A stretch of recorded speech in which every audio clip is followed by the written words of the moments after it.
So one of the things I appreciate in the technology that I've studied and learned for the last few years, and I've said it is, I really don't know much.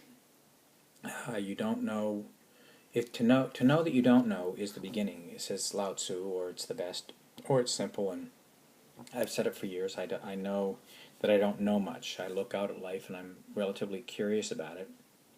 Uh, when I go and I start to connect the dots, as my sister calls it in the system she's working in. She calls it connecting the dots, which is where your mind goes, oh, this means that, and that means that, and therefore this is that, and it's all a bunch of horse hockey.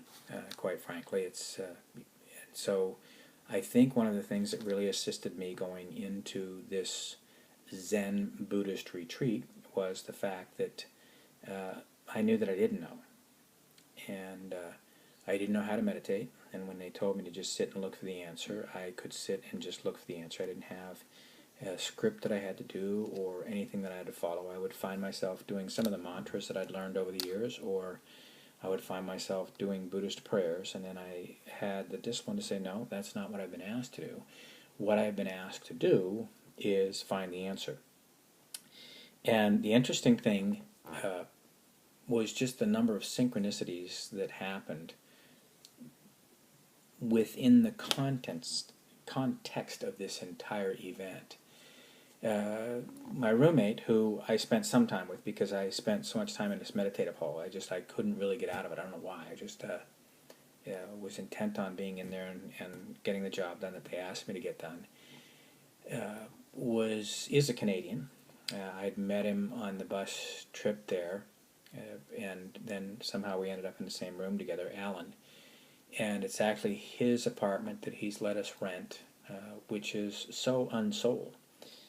Again, we're way up in the woods. You can walk up into the woods, and when you walk back into Seoul, when there's millions of people in Seoul, you just don't get where you are until you get back in there.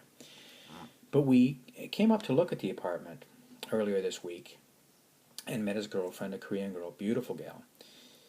And he got laughing. He said, come here, come here, come here, look at this. He said, look at, my girlfriend was reading this book when I left. And she showed it to me and said that she was reading it. But I didn't get it until I got back and realized what book she was reading. And he handed me a book in Korean.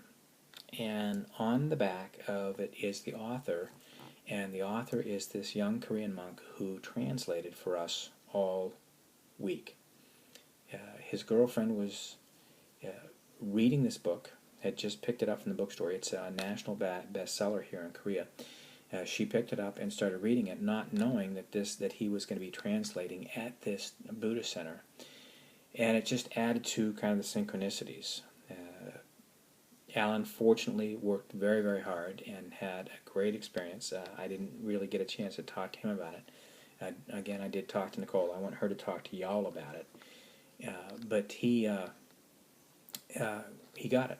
He got the synchronicity, the silliness of the randomness of the universe, that his girlfriend would have picked up the book that was by the monk who was translating for us. I wanted to get that little point of synchronicity across, and I talked about it, got close in an earlier video, but missed it. So have fun, enjoy your life. If this is the only blip of consciousness you have, enjoy the shit out of it. If this is a lifetime that is continuous, enjoy the shit out of it. www.micpeakperformance.com